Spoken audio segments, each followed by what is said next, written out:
When Aquaman was released in 2018 as part of the original DC Extended Universe, the film received an extraordinary amount of criticisms. While considered a disappointing and unfaithful adaptation of the Aquaman character from DC Comics, the feature brought in slightly more than $1 billion United States dollars, which later had discussions of why the film was so financially successful despite the circumstances of its production. But the speculative scenario is this: why was the DC Extended Universe Aquaman depicted as Maori? From information now known, executives from DC Comics and Warner Brothers specifically desired to adapt Aquaman in a slightly different way from the source material. At the time, there was an emphasis on modifying the origins or interpretations of heroes or heroines, as Marvel Studios had done such to pivotal success with their intellectual properties. DC executives believed that they could do the same, however, this did not occur. Warner Brothers distributors agreed with DC executives that Aquaman in particular needed to be massively reinterpreted due to the mixed perceptions of the character from casual and serious fans of the comic material. With this in mind, there were different reasonings for why Aquaman of the original DC Extended Universe was of a Polynesian-based background.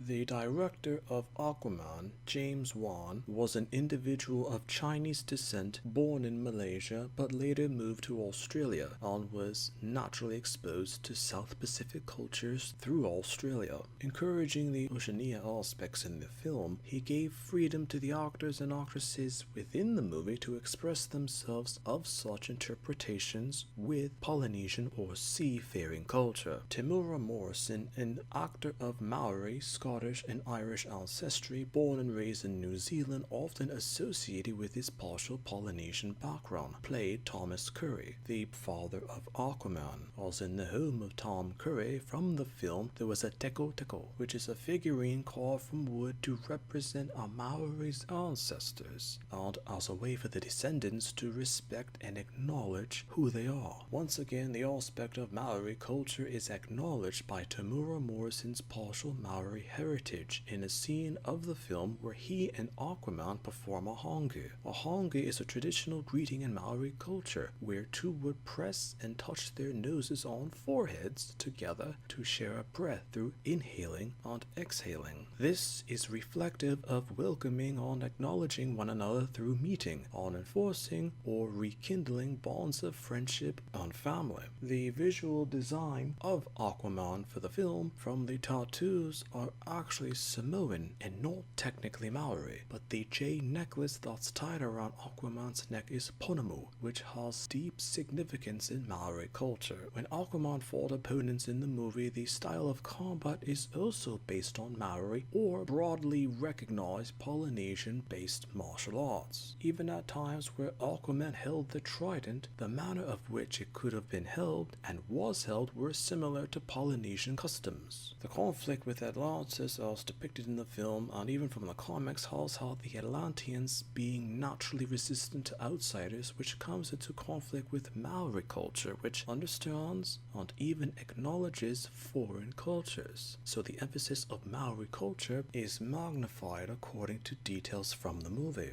At the time, casual audiences didn't necessarily understand the specific Maori aspects of culture, or even the generalization of Polynesian-based identity. Jason Momoa is of partial Polynesian descent from his father, but his mother is of mixed Irish, German, and Native American origins. But for his professional career as an actor, he heavily relies upon his Hawaiian background. When interviewed for and by media sources of the time, Jason Momoa mentioned that through Arthur Curry, he was depicted as being Maori descent from his father of Thomas Curry. Jason Momoa used his Hawaiian background to quote-unquote accurately portray the Maori themes and culture presented from the movie. At the premiere of the film, Jason Momoa performed a haka dance, commonly associated with Maori people. Later, Jason Momoa was seen for a period of time after the film's release performing Maori customs and not necessarily just his own partial Hawaiian lineage. Critics later mentioned that this was done in an attempt to connect himself to the film. Further criticisms of the film held that the depiction of Aquaman's tattoos weren't Maori but of Samoan origin